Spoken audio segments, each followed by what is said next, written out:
hermanos, comenzamos un día más en el estudio poderoso de la palabra del Señor.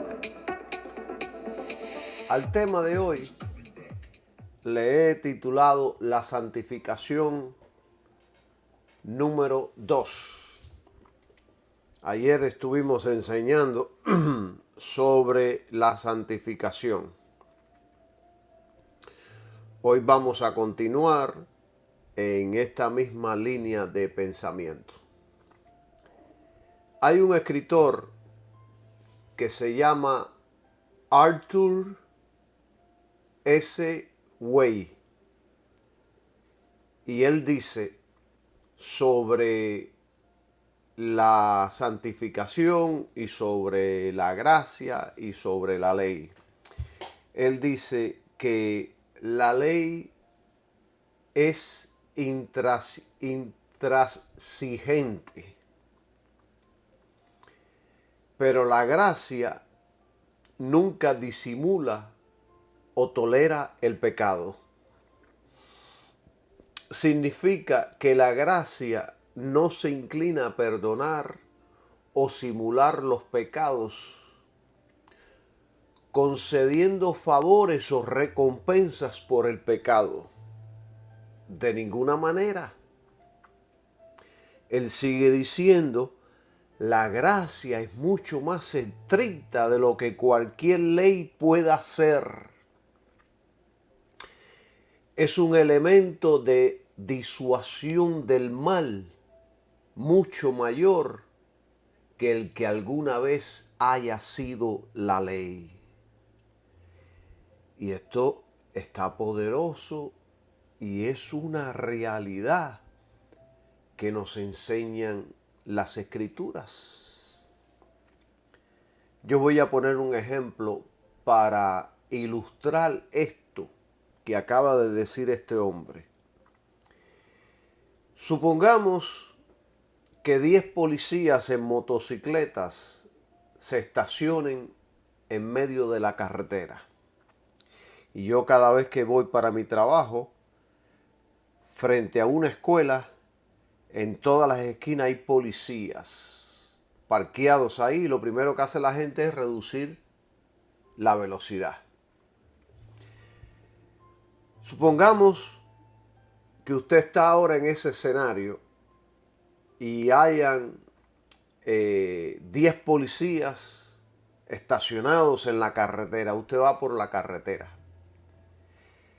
Esto será una disuasión mucho mayor para el exceso de velocidad que cualquier número de carteles a lo largo de la carretera que indiquen el límite de velocidad. Claro que sí.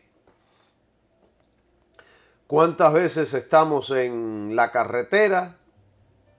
Dice speed limit 55 y nosotros vamos a 70 y 80 millas. Pero si vemos a lo lejos las luces de un policía o vemos un auto de un policía estacionado ahí, inmediatamente bajamos la velocidad. El Espíritu Santo que habita en el creyente se da cuenta del más mínimo pecado y lo convence de él, mientras que la ley solo podía actuar en general. La ley solo podía actuar en general y solo cuando la conciencia del individuo cooperaba con ella. Hermanos, la gracia no solo perdona, sino que enseña, señala y compunge al creyente.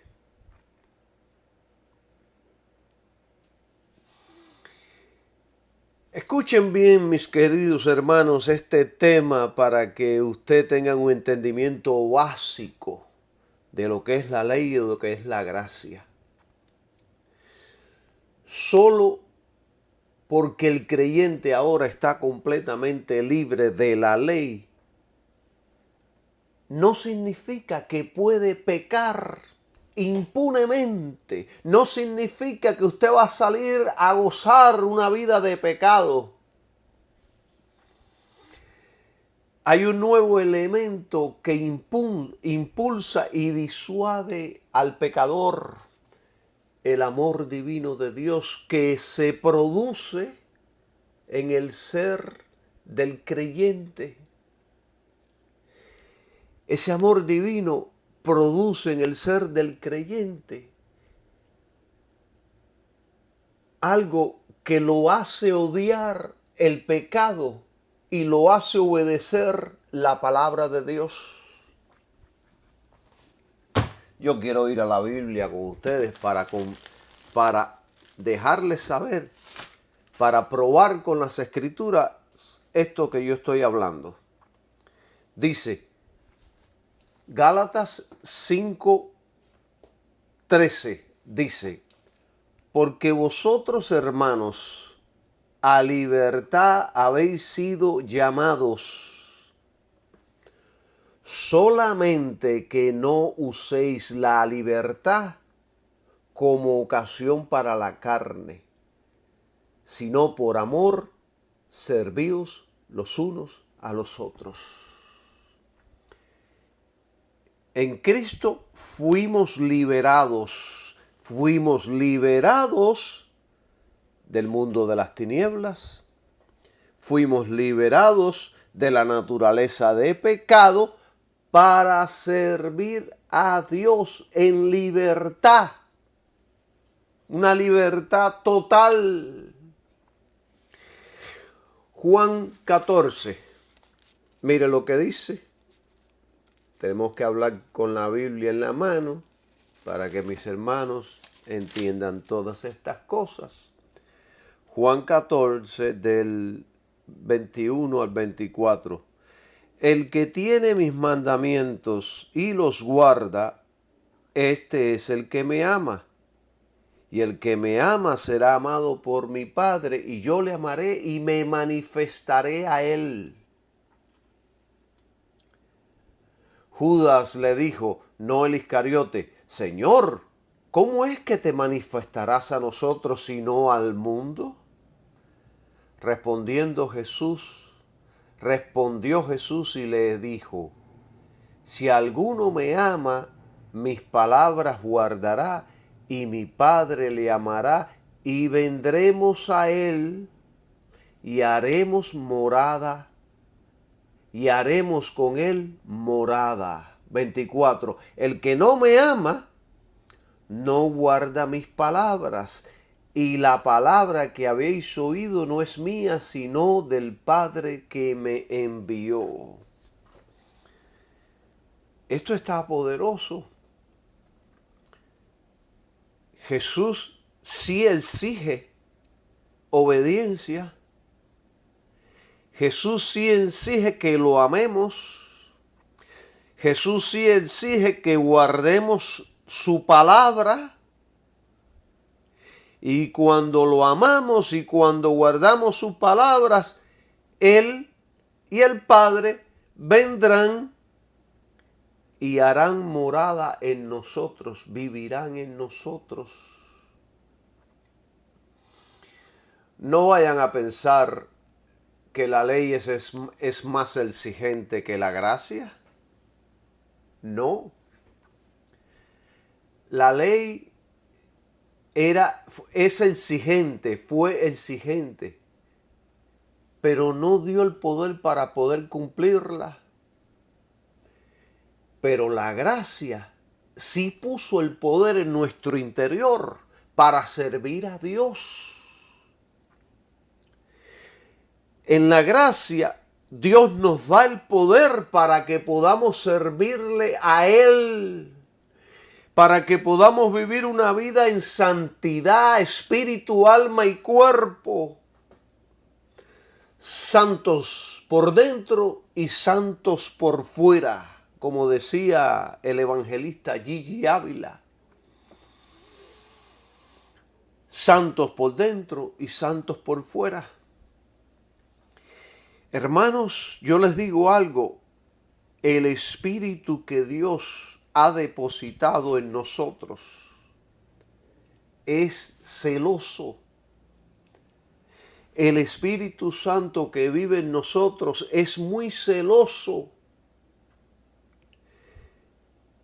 El deseo del Espíritu es de que solo vivamos para Dios. Fíjense qué tal celo, que solo desea que vivamos para Dios, no comparte con nadie. Él quiere que nuestro amor, nuestra dedicación sea solamente para Dios. Solamente.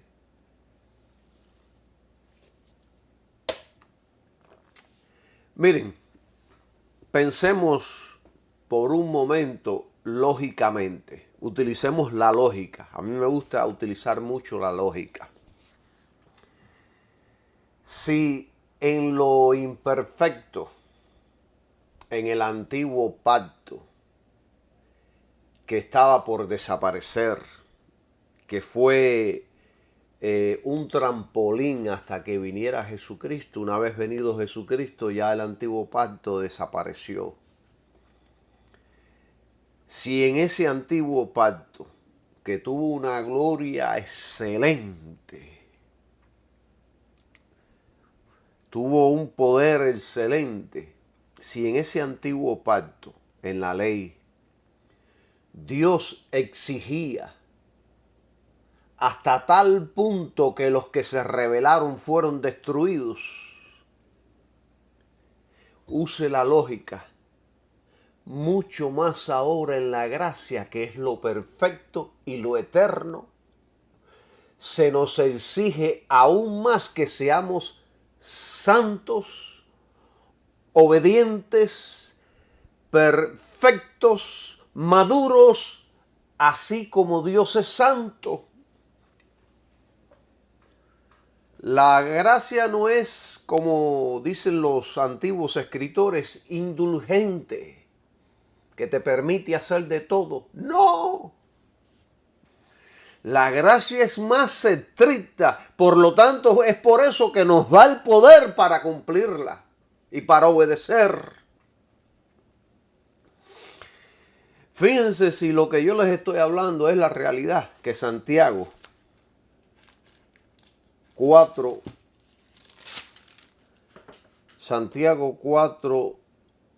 versículo 5. Santiago 4:5 dice, hace una pregunta, ¿pensáis que la Escritura dice en vano, el Espíritu que mora en nosotros codicia para envidia? Aquí hay un tema poderoso. Aquí Santiago está diciendo que la Escritura dice, que Dios dice, que el Espíritu que mora en nosotros codicia para envidia. ¿Qué significa esto?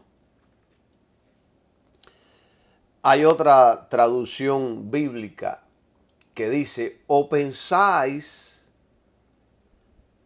que la Escritura dice sin causa o en vano, el Espíritu que la ha hecho morar en nosotros nos anhela celosamente. Esto lo dice la Reina Valera. La Reina Valera, yo estoy utilizando aquí la Reina Valera Gómez porque es traducción de palabra por palabra. Pensáis que la Escritura dice sin causa, el Espíritu que mora en nosotros codicia para envidia. Y la palabra codicia, que está en el original, aquí significa desear fervientemente o apasionadamente. ¿De qué tiene envidia y qué es lo que desea el Espíritu apasionadamente? El Espíritu Santo tiene envidia de cualquier control que la naturaleza de pecado quiera ejercer sobre un creyente. Y el Espíritu Santo que habita en nosotros desea apasionadamente que el creyente profundice en él para ministrarnos de modo que podamos cumplir nuestra responsabilidad con aquel que nos envió y nos separó del mundo, es decir, para servir a Dios el Padre y a su Hijo Jesucristo. Hemos sido apartados para vivir para Dios. Eso es lo que significa ser santos. Hemos sido apartados para mostrar la santidad de Dios. El Espíritu que Dios ha hecho morar en nosotros celosamente anhela la plena devoción de nuestros corazones. Dios, mis queridos hermanos, es un esposo celoso que no consiente un competidor. La primera vez que estuve realmente enamorado era un teenager y tenía celos hasta de mi propia sombra. El amor es maravilloso y cuando hay verdadero amor hay celos. Dios, el Espíritu que Él ha puesto en nosotros, nos anhela celosamente, apasionadamente. Yo recuerdo en las Escrituras que Moisés dijo en una ocasión, hablando de Dios, le despertaron a celos con los dioses ajenos. En otra parte dijo, ellos me movieron a celos con lo que no es de Dios. Y nosotros los creyentes muchas veces estamos haciendo lo mismo. En los 10 mandamientos, ahí en Éxodo capítulo 20,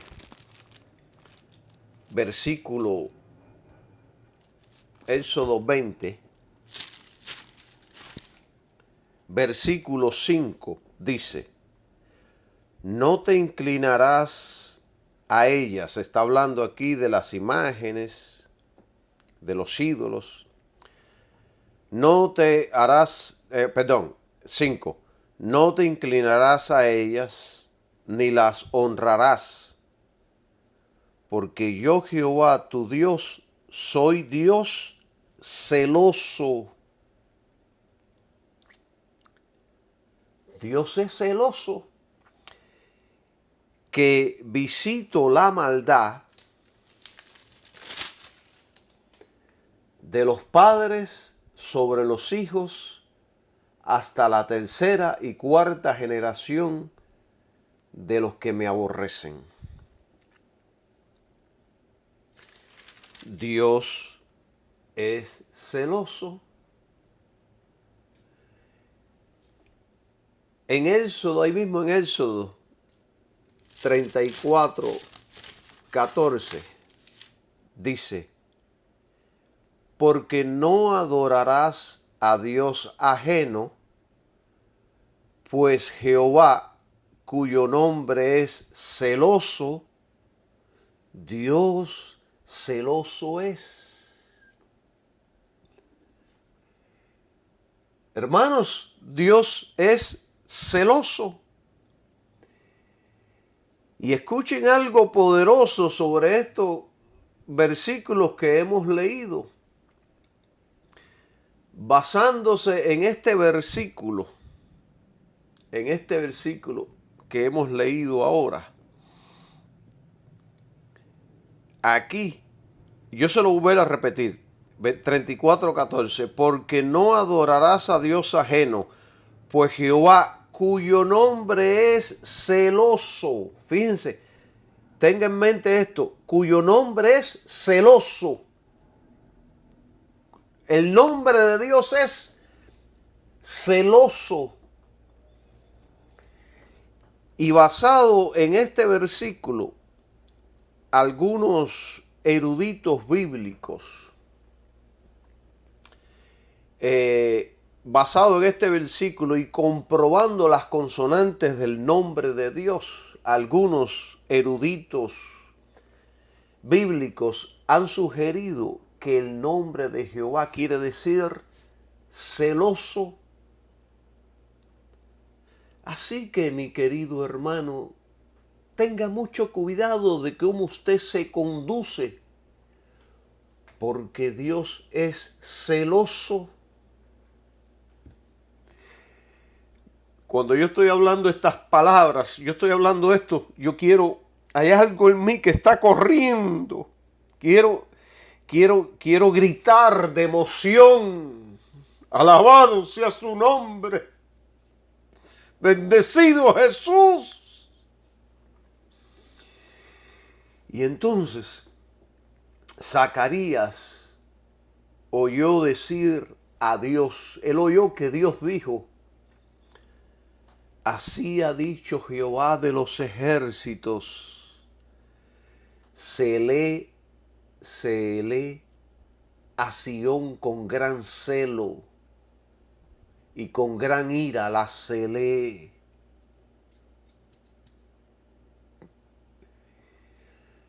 La palabra celo viene del griego, celos, que contiene la idea de calor ardiente.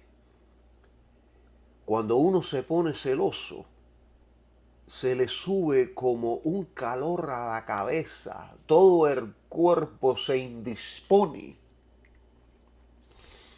Algunos se llenan de ira, otros se llenan de tristeza, de dolor y de sufrimiento. Esto significa que Dios nos ama con un celo tan ardiente que no puede soportar ningún otro amor supremo en los corazones de sus hijos.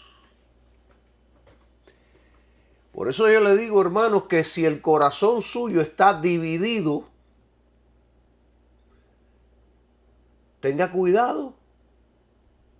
Si su amor está dividido, tenga cuidado, porque Dios es un Dios celoso, nos cela ardientemente, apasionadamente.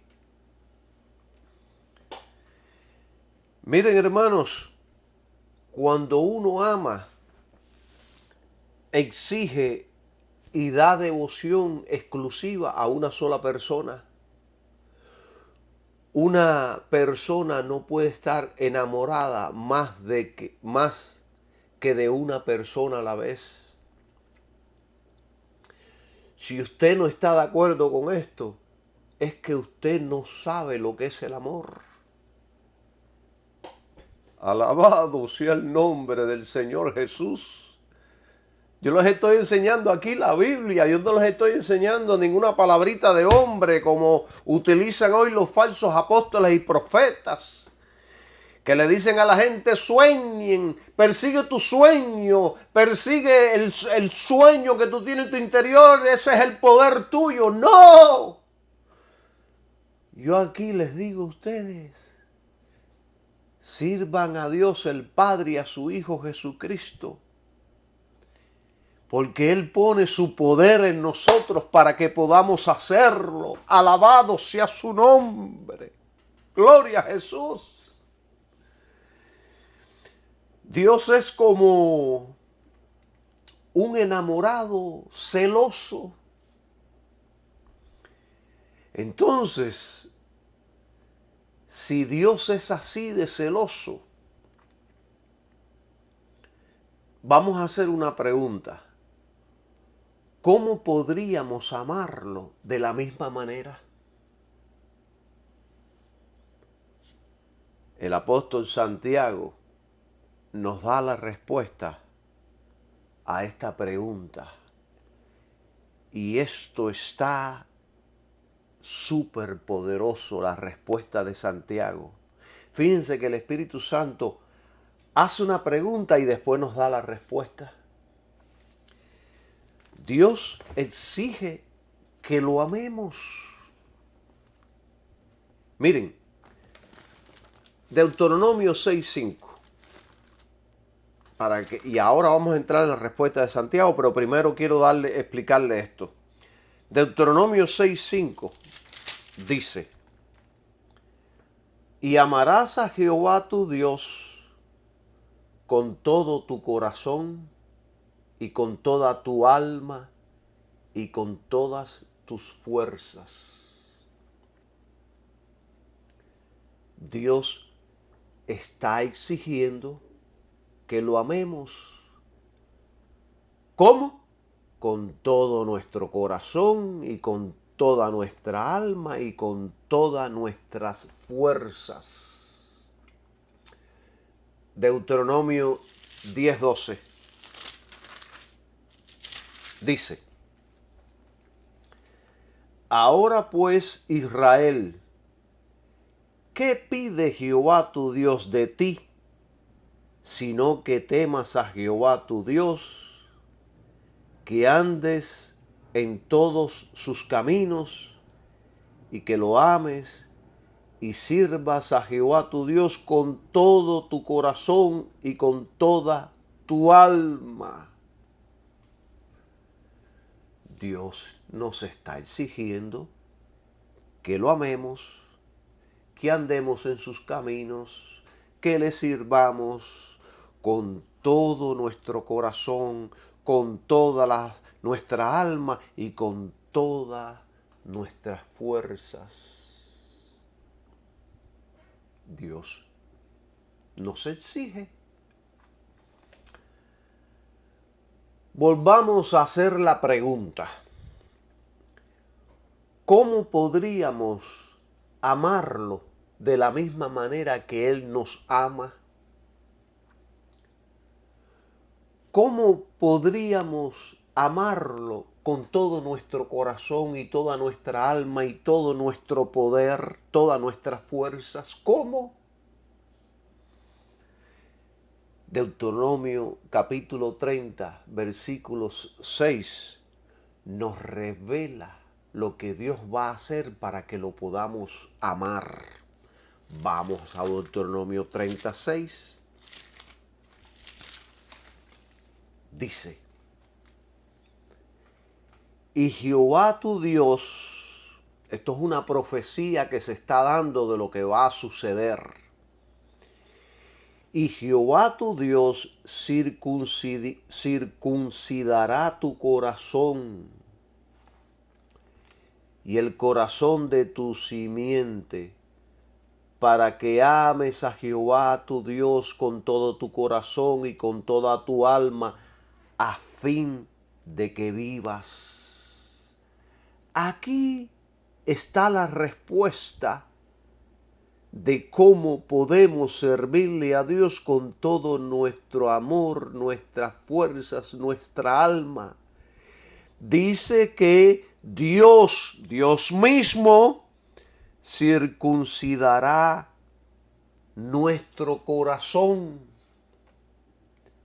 Dios va a circuncidar nuestro corazón a nosotros y a nuestros descendientes, para que amemos al Señor con todo el corazón y con todo el alma, a fin de que podamos vivir. Dios va a circuncidar nuestro corazón para que lo amemos con todo nuestro corazón y con toda nuestra alma. Y esto es lo que hace el nuevo pacto. Esto es lo que sucede cuando uno acepta a Cristo. Dios nos da un corazón nuevo y Dios pone sus leyes en nuestras mentes y en nuestros corazones para que lo amemos con todo el corazón y con toda nuestra mente. Porque de lo contrario, aquí nadie podría amar ni servir a Dios con toda su mente y con todo su corazón. Dios tiene que hacer una cirugía en nuestro interior. Tiene que crear un corazón nuevo para que podamos amarlo, servirle. Miren, Romanos nos da una respuesta poderosa.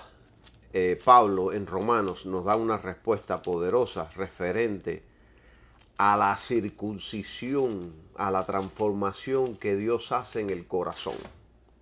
Vamos a Romanos capítulo 2, versículo 28 a 29. Dice, porque no es judío el que lo es por fuera, ni es la circuncisión la que se hace exteriormente en la carne, sino que es judío el que lo es en el interior, y la circuncisión es la del corazón, en espíritu, no en letra, cuya alabanza no es de los hombres, sino de Dios. ¿Ven? Tenemos que alabar a Dios por esto, porque esto no es nuestro. No somos nosotros los que hemos hecho esto. Es Dios quien ha hecho esto. Por lo tanto, la alabanza no es de los hombres, sino de Dios. En palabras sencillas, estos dos versículos yo los puedo resumir diciendo que usted no es salvo por ser judío. La salvación nacional no existe, es individual por creer en Cristo. La circuncisión que hacen los judíos y otras religiones en el mundo no trae beneficios espirituales ninguno. Solo la que Dios hace en el corazón, solo la obra que se realiza en el corazón del creyente es la que nos salva y nos transforma. Nacemos de nuevo por la obra de Dios, el Espíritu Santo. Lo que realmente vale es el nacimiento de nuevo, se produce en Cristo. Ya el régimen de la letra, de la ley pasó. Ahora estamos bajo el régimen del Espíritu. La gracia de Dios en Cristo. Hay otra escritura en otro lugar que no recuerdo su cita, que donde Pablo dice, aquí lo que vale es una nueva creación. Y eso es lo que Dios hace cuando uno acepta a Jesucristo. Me estoy acordando ahora que el otro día en mi trabajo yo pasaba por el lado de una amiga, una compañera de trabajo, y de momento la paré, le miré a los ojos y le dije, los que temen a Jehová no tendrán temor de malas noticias. Amén. Cogí y seguí caminando. A la hora ella me paró y me dijo, no me puedo olvidar de las palabras que me has dicho. Me han tomado la mente y el corazón. ¿Cómo es que dices? Repítemelo. Y yo le repetía, los que temen a Jehová no tendrán temor de malas noticias. Y añadí, su corazón está firme confiando en Jehová. ¡Wow! Seguí mi camino. Al otro día me paró de nuevo y me dijo, no he podido dejar de pensar, tengo un pensamiento fijo.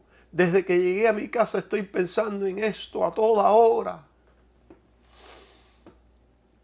Bueno, después me enteré, ella misma me contó que estaba atravesando por una situación en la cual la estaban acusando de haber robado dinero en el trabajo. Pero, de momento, el dinero que pensaban que ella había perdido o que se había robado, estaba el dueño del negocio lo había puesto en un lugar y se lo había olvidado. Y entonces ella me contó y me dijo, gracias a Dios, esa palabra que tú me diste me dio valentía y fuerza para confiar en Dios, porque yo soy inocente de lo que me habían dicho y de lo que me habían acusado.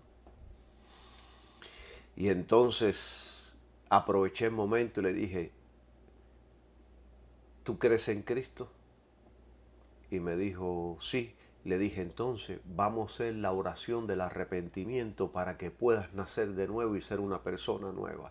Y ahí, suavecito, calladito, me tomó un minuto, hice una oración con ella la repitió y aceptó a Jesucristo, reconoció que era pecadora y que necesitaba a Jesucristo. Y entonces fui a Amazon, ordené una Biblia para que ella la lea con regalos y todo, que le va a llegar el lunes. Le va a llegar este lunes en la mañana a su nombre envuelta en un regalito. Qué contento estoy, hermanos.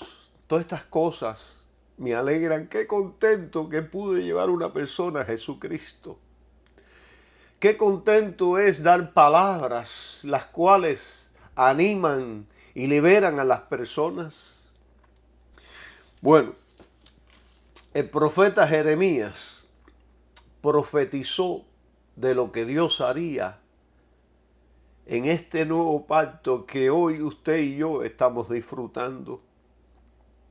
Este nuevo pacto es una maravilla. Hermanos, este nuevo pacto es el poder de Dios para la salvación. Es el poder de Dios. Si alguien puede entender esto, que la gracia, el nuevo pacto en Jesucristo, su sacrificio, es el poder de Dios para la salvación a todo aquel que cree. Al judío primeramente y también al griego, al gentil, a todas las gentes del mundo. Alabado sea el nombre de Jesucristo. Qué lindo es el Evangelio. Jeremías 31-33 profetizó de lo que iba a suceder con la muerte de nuestro Señor Jesucristo. ¿Qué es lo que iba a hacer Dios? Y dice, más Jeremías 31-33. Mas este es el pacto que haré con la casa de Israel después de aquellos días. Dice Jehová, escuche, daré mi ley en sus entrañas. Hay otra traducción que dice en su corazón o en sus mentes. Y la escribiré en sus corazones. Y yo seré su Dios y ellos serán mi pueblo. Esta fue una profecía de lo que Dios iba a hacer en el nuevo pacto. Todo esto es una obra de Dios, no del hombre. El hombre no puede hacer nada referente a esto. Y después el apóstol Pablo utiliza esta misma escritura para explicar el nuevo pacto, la gracia. Y en Hebreos capítulo 10, versículo 16, el apóstol Pablo dice, este es el pacto que haré con ellos después de aquellos días, dice el Señor. Daré mis leyes en sus corazones y en sus mentes las escribiré. Él utiliza esto ahora en el nuevo pacto. Y él dice que esto se está refiriendo a lo que hizo Jesucristo en la cruz del Calvario. Es importante que usted estudie la Biblia y aprenda todas estas cosas que lo van a hacer un cristiano poderoso. Un cristiano que se pueda apartar del mundo, de la carne, de toda contaminación. No por su sabiduría, poder o inteligencia, sino por lo que Dios hace en nuestro interior. Esto sucede en el nuevo pacto, en Cristo, por creer en la cruz de Cristo, por medio del nacimiento de nuevo. Es un milagro que solo Dios puede hacer. Así que, si usted y yo amamos a Dios y estamos en Cristo, es porque Dios así lo ha querido. No ha sido por su poder ni el mío, es una obra maestra de Dios en la vida de los creyentes. Y Santiago nos revela todo esto exactamente al igual que los otros escritores. Miren, ahora voy a contestar las dos preguntas que hice. ¿Cómo podemos amar a Dios? Bueno, Dios va a poner sus leyes en nuestros corazones. Pero miren lo que dijo Santiago en esta misma línea de pensamiento. ¿Cómo es que podemos amar a Dios? Bueno, lo podemos amar por lo que Dios hace en nuestro interior, que pone sus leyes en nuestros corazones y en nuestras mentes. Pero Santiago dice algo muy poderoso. Vamos a Santiago 4:6. Y Santiago dice, mas él, después que, vamos a leer el 5 primero. Pensáis que la Escritura dice en vano, el Espíritu que mora en vosotros codicia para envidia. Y entonces en el 6 él da la respuesta. Dice, mas él, Dios, da mayor gracia. Por esto dice, Dios resiste a los soberbios y da gracia a los humildes. Dios resiste a los soberbios y da gracia a los humildes. Dios da mayor gracia. Dios da muchos favores a los humildes. Dios favorece a los humildes. Él no está diciendo aquí que Dios favorece a los humildes. ¿Cómo podemos amar a Dios? ¿Cómo podemos servirle con todo nuestro corazón y nuestra alma? Por la gracia que Dios nos ha dado. Dios nos da una gran gracia, abundante gracia, para que podamos cumplir con sus exigencias. Y la gracia tiene una característica constante. Una persona no puede recibirla hasta que se da cuenta de que la necesita y acude a Dios solicitando humildemente su ayuda. Esto es una verdad revelada en las Escrituras, de que Dios está en contra de los soberbios, sin embargo da gracia a los humildes. Aquel que viene arrepentido y dice, te necesito, soy pecador, cámbiame. Crea en mí, oh Dios, un corazón limpio. Apártame del mal, cuida mis labios. Dame sabiduría y poder para poder vivir la vida que a ti te agrada. Quiero sabiduría, inteligencia, para poder vivir en santidad para ti. ¿Y qué hace Dios? nos da una mayor gracia, nos concede gracia abundante para que lo podamos hacer. Él da gracia a los humildes. Esto es una cita que Santiago utiliza de Proverbios, que está ahí en Proverbios 3:34, que dice, y a los humildes dará gracia.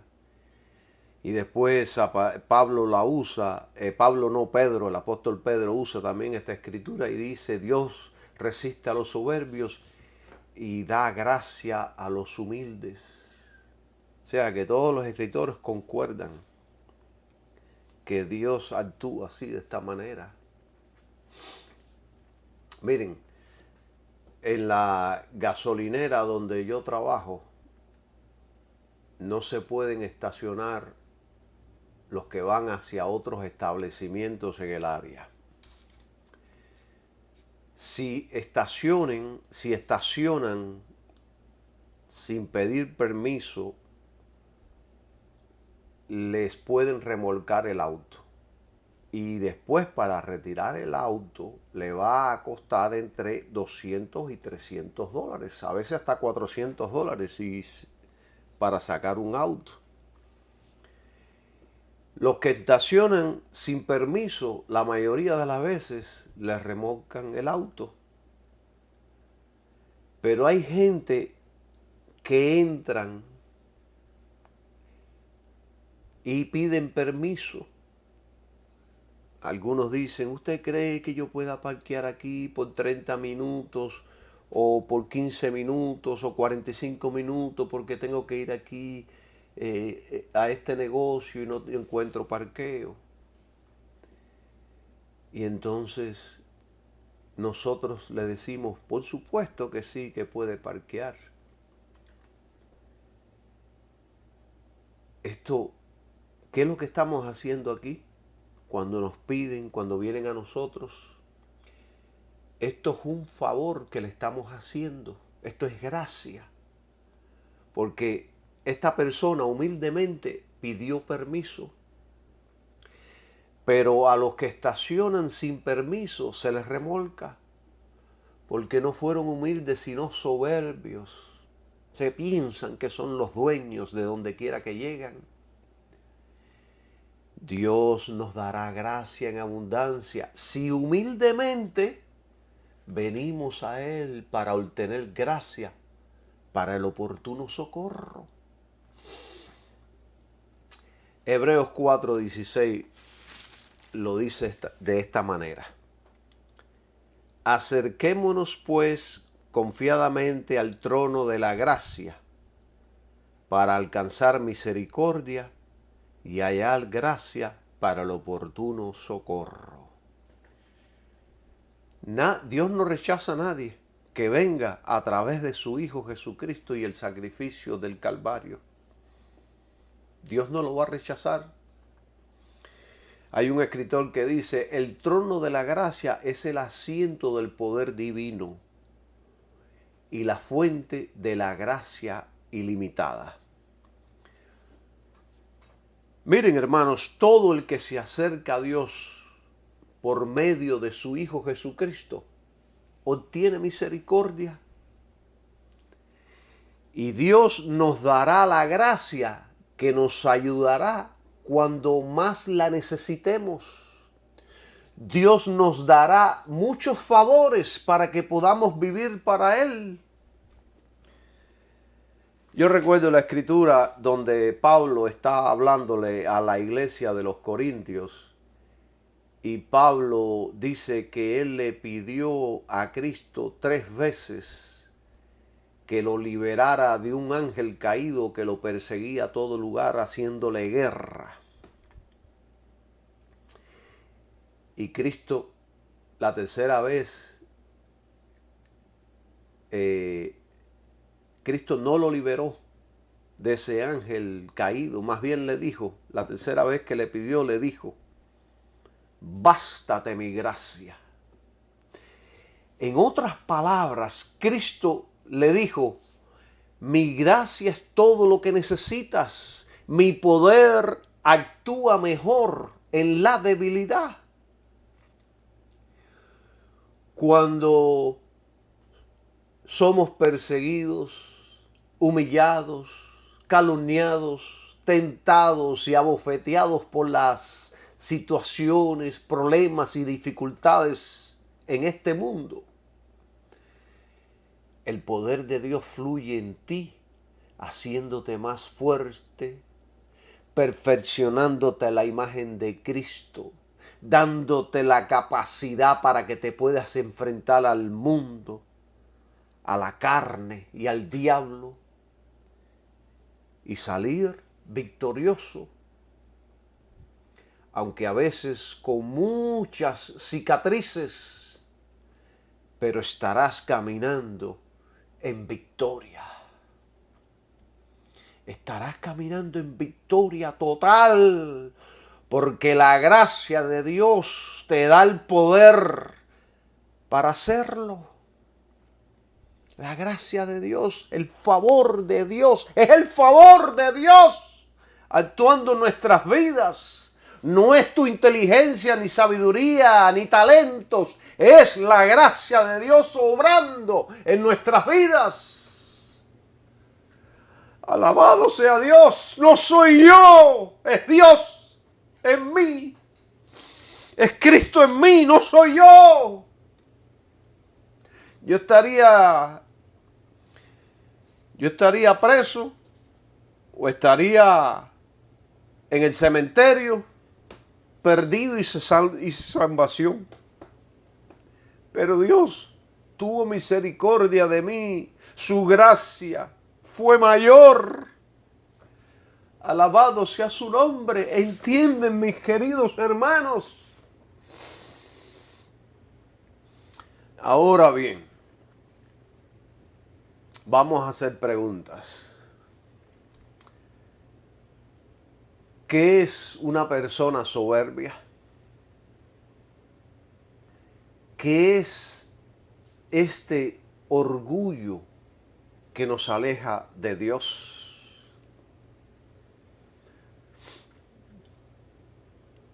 Esta es una palabra griega que quiere decir literalmente el que se coloca por encima de los demás.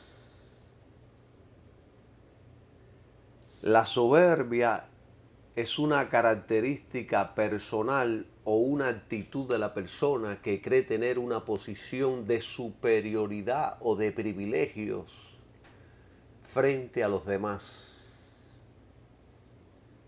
También podríamos referirnos a una persona arrogante, altiva, vanidosa, prepotente.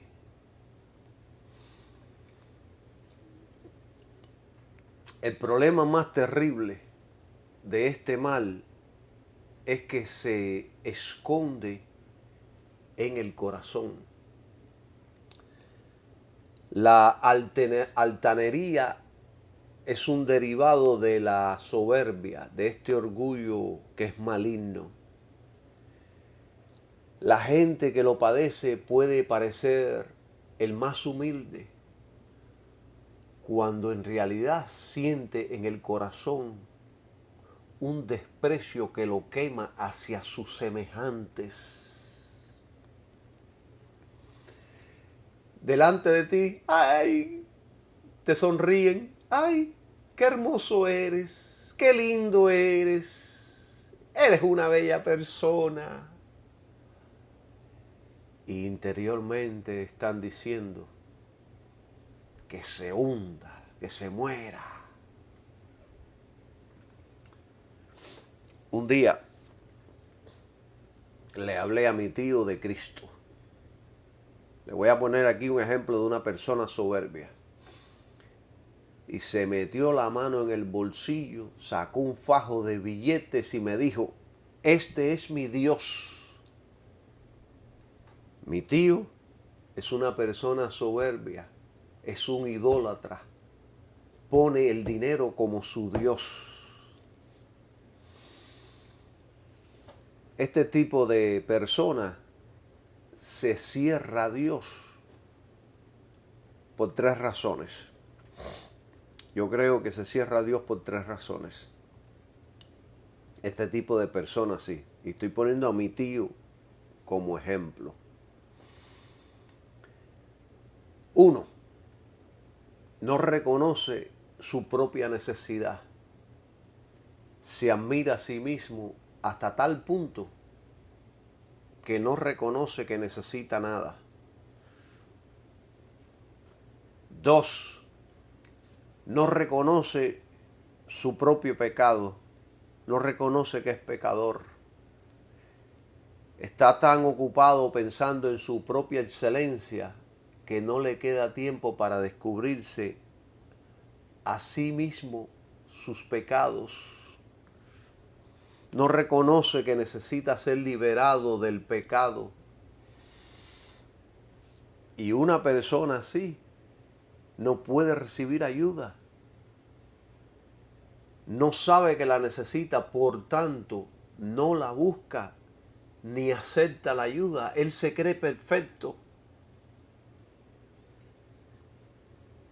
Él dice, yo soy profeta de mi destino. Yo no necesito orar. Yo traigo el pan por mi esfuerzo a la mesa. Yo no necesito de Dios. Dios es para la gente débiles. 3. Esta persona le encanta ser autosuficiente. No tiene obligaciones para con nadie, ni siquiera para con Dios. No honra a Dios. No le da gracias a Dios por un plato de comida, por el aire que respira. Y la humildad que está hablando Santiago no consiste en rebajarse. La humildad del cristiano tiene dos características importantísimas. Uno, sabe ser valiente y resiste al diablo. El diablo le puede hacer guerra, pero no podrá destruirlo. Y Jesús, en su tentación, allí en Mateo capítulo 4, nos demostró que el diablo no es invencible. Cuando se enfrenta con la palabra de Dios, el diablo cuando se enfrenta con la palabra de Dios tiene que huir. Y el cristiano tiene la humildad de saber que tiene que pelear sus batallas con el tentador. No con su propio poder, sino con el poder de Dios. Y usted y yo peleamos una batalla. La buena batalla de la fe. Esa es la batalla que tenemos que pelear. Una batalla constante. Puesto mis ojos en Jesús. Puesto mis ojos en su sacrificio. Ahí solamente, ahí solamente. 2. La humildad sabe que tiene el mayor privilegio que alguien pueda tener, que es el acceso a Dios, al trono de la gracia. Este privilegio que tienen los cristianos no lo tiene nadie en el mundo. De hecho, Israel mismo del Antiguo Testamento no tenía este privilegio que tenemos nosotros los creyentes. Israel no tenía este privilegio que ahora nosotros tenemos en Jesucristo, acceso directamente al trono de la gracia de Dios. El derecho de acceso a la presencia de Dios en el antiguo pacto era una exclusividad de los sacerdotes. Y antes de venir a Dios, tenían que santificarse, tenían que hacer muchos ritos y muchas cosas personales y rociarse con sangre para poder entrar a la presencia de Dios. De lo contrario, caían muertos automáticamente. Éxodo 19:22. Mire qué poderoso está esto. Sé que me he extendido, pero tenga paciencia, estamos aprendiendo. Éxodo 19, 22. Miren lo que dice. Dice, y también los sacerdotes que se acercan a Jehová se santifiquen para que Jehová no haga en ellos estrago. Quiere decir que los cortes. El ministerio del sacerdote le permitía acercarse a Dios para ayudar a los que estaban manchados de pecado. Pero si ese sacerdote se acercaba a Dios sin haberse santificado primero, Dios los cortaba, caían muertos ahí delante de la presencia de Dios. Pero por la obra de Jesucristo en la cruz, o sea, por su sacrificio expiatorio, por esa sangre derramada, cualquier creyente puede acercarse confiadamente al trono de Dios, seguro de que encontrará misericordia y gracia que le ayuden en el momento de la necesidad. Para los cristianos, sea judío o sea gentil, o sea la papa del siglo. Hebreos 4:16 lo dice muy claramente: acerquémonos pues confiadamente al trono de la gracia para alcanzar misericordia y hallar gracia para el oportuno socorro. Todo esto está poderoso, mis queridos hermanos. Yo tengo más para estudiar y más para hablar y más para informar sobre todo esto, pero ya creo que es suficiente porque ya llevamos mucho tiempo enseñando y yo quiero que ustedes escuchen el mensaje, escuchen el estudio. La traducción, hay una Biblia que se llama la Biblia amplificada. Biblia amplificada dice, por tanto, acerquémonos. O sea, acerquémonos, y ellos ponen entre comillas, ponen con privilegio al trono de la gracia. Y ponen de nuevo entre comillas, es decir, al trono del favor misericordioso de Dios, con confianza y sin temor, para que podamos recibir misericordia. ¿Misericordia de qué? Por nuestros fracasos, por nuestros pecados, por nuestras faltas, por nuestras situaciones que pasamos en la vida, y encontrar, y ellos ponen entre comillas, su asombrosa gracia para ayudar en tiempo de necesidad, una bendición apropiada que llega justo en el momento adecuado, dice la Biblia amplificada. Entonces, hubo un tiempo cuando solo el sumo sacerdote podía entrar en el lugar santísimo. Pero los que hemos creído en Cristo y la cruz, tenemos un camino nuevo y vivo y una mejor esperanza que nos permite acercarnos a Dios. De hecho, somos sus hijos. Él es nuestro Padre. Podemos clamar directamente y decirle, Padre, aquí está tu Hijo. Padre Santo, te necesito. Gloria sea el nombre del Señor Jesús. Yo los dejo con este tema. Bendiciones para todos y que tengan un maravilloso día. Amén.